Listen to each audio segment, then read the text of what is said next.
Naudojant rezervacijos duomenis, formuojamas pastolių komponentų perdavimas į kliento objektą. Šį veiksmą galima atlikti kliento objekto puslapyje lentelėje, kurioje yra suformuotų rezervacijų pagrindiniai duomenys. Spustelėjus mažą žalią mygtuką stulpelėje veiksmai, ant kurio užvedus pelės žymeklį rodomas tekstas aktas. Prieš atlikdami šį veiksmą spustelėkime mygtuką judėjimas virš anksčiau minėtos lentelės. Spustelėjus turėtų atsidaryti puslapis, kuriame matysime pastolių komponentų pokyčius kliento objekte. Tačiau šiuo atveju spustelėjus mygtuką judėjimą šis puslapis neatsidarys, o raudoname fone pasirodys tik pranešimas. Iš šio objekto elementų perdavimo nebuvo, dėl to judėjimo objekte puslapis neformuojamas. Taip pat, jei atidarysime aktų sąrašo puslapį per kairiojo meniu skyrių aktai pastolių nuoma, matysime, kad šiame sąraše nėra nė vieno akto. Jei atidarysime pastolių komponentų sąrašo puslapį per kairiojo meniu skyrių prekės sandėlyje, pamatysime, kad ir šiame sąraše dar nėra nė vieno komponento, kuris būtų išnuomotas, bet yra rezervuotų komponentų.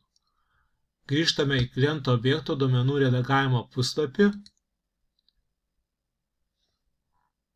ir paspaudžiame minėtą mažą žalią mygtuką. Atsidaro perdavimo akto formavimo puslapis. Šiame puslapyje matome, kad vietos, kur galima keisti duomenis, yra akto data,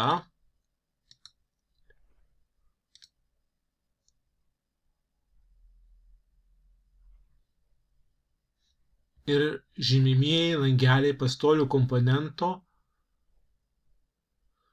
lentelės stulpelėje surinkta. Kitus duomenis galima keisti tik redaguojant rezervacijos duomenis, o jei matome, kad reikia pakeisti dar ką nors, akto nekuriame, o grįžtame į rezervacijos redagavimo puslapį ir pakeičiame reikiamus duomenis.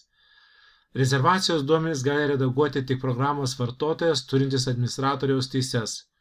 Tačiau pastolių komponentų surinkimą pagal rezervaciją paprastai atlieka sandėlio darbuotojai.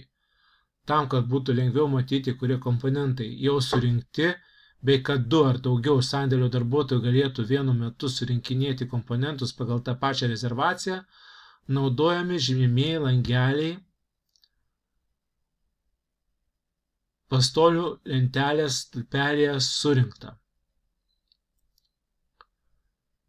Kai kurio nors pastolio komponento kiekis surinktas, jo eilutėje stulpelė surinkta žymimajame langelyje, spragtelime su pele ir langelis pakeičia pagrindo spalvą į mėlyną ir jame atsiranda balta varnelė. Tam, kad išsaugoti surinkimo atžymėjimus bei kad juos matytų kitas sandėlio darbuotojas, reikia paspausti mygtuką atnaujinti rinkinį. Šiuo metu programoje įvestas tik vienas vartotojas, kurio paskirtis sandėlininkas. Tai surinkimą pradedame iš administratoriaus paskyros. Matome, kad išsaugojus surinkimo atžymėjimus stulpelės surinko atitinkamos eilutėse atsiranda programos vartotojo, kuris atliko atitinkamą komponento surinkimą vardas. Grįžus į objekto puslapį ir vėl įėjus į tos pačios rezervacijos akto formavimo puslapį, matome, kad prieš tai atliktų surinkimų duomenys yra išsaugoti ir galima tęsti likusių komponentų surinkimą. Atsijungiame iš administratoriaus paskyros ir prisijungiame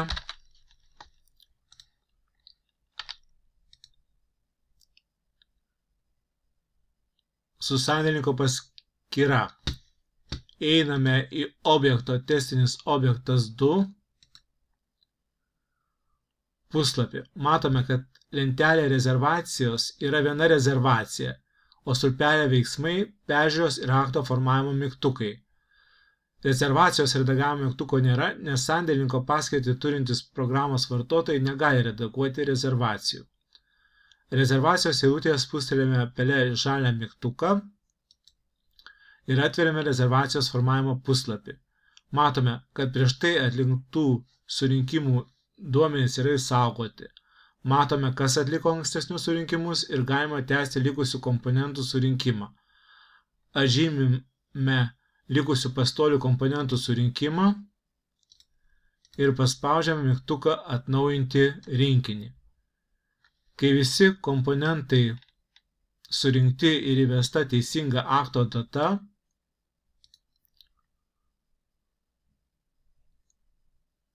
spaudžiame mygtuką formuoti aktą. Formuoti perdavimo aktą. Atidarę aktų sąrašo puslapį per kairiojo meniu skiltį Aktai pastolių nuoma, pamatysime, kad šiame sąraše jau yra pagrindiniai ką tik suformuoto perdavimo akto duomenys. Atidarę pastolių komponentų sąrašo puslapį per kairiojo meniu skiltį Prekės sandėlyje, pamatysime, kad šiame sąraše atsirado išnuomotų komponentų, o rezervacijos išnyko, nes jos buvo panaudotos rezervuotiems pastolių komponentams perkelti į kliento objektą. Atidarę komponento peržiūros puslapį, kurio eilutėje matyti, kad tam tikras kiekis yra išnuomotas, pamatysime, kuriam kliento objektui šis komponentas yra išnuomotas. Iš šio puslapio paspaudus pele ant objekto pavadinimo grįžtame į kliento objekto puslapį.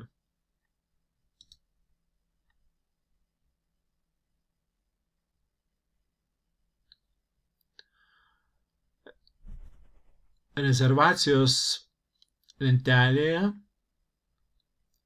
pamatysime, kad rezervacijos eilutėje stulpelį veiksmai liko tik mėlynas mygtukas, nes panaudojus šios rezervacijos duomenys perdavimo aktui suformuoti, šios rezervacijos duomenų negalima redaguoti ir negalima naudoti naujam perdavimo aktui formuoti. Iš vienos pastolių komponentų rezervacijos formuojamas vienas perdavimo aktas, o šių dviejų dokumentų numeris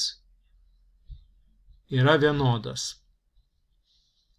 Paspaudus mygtuką judėjimas atsiveria pastolių komponentų pokyčių kliento objekte puslapis, kurio lentelėje matosi stulpelis su ką tik suformuoto perdavimo akto duomenimis.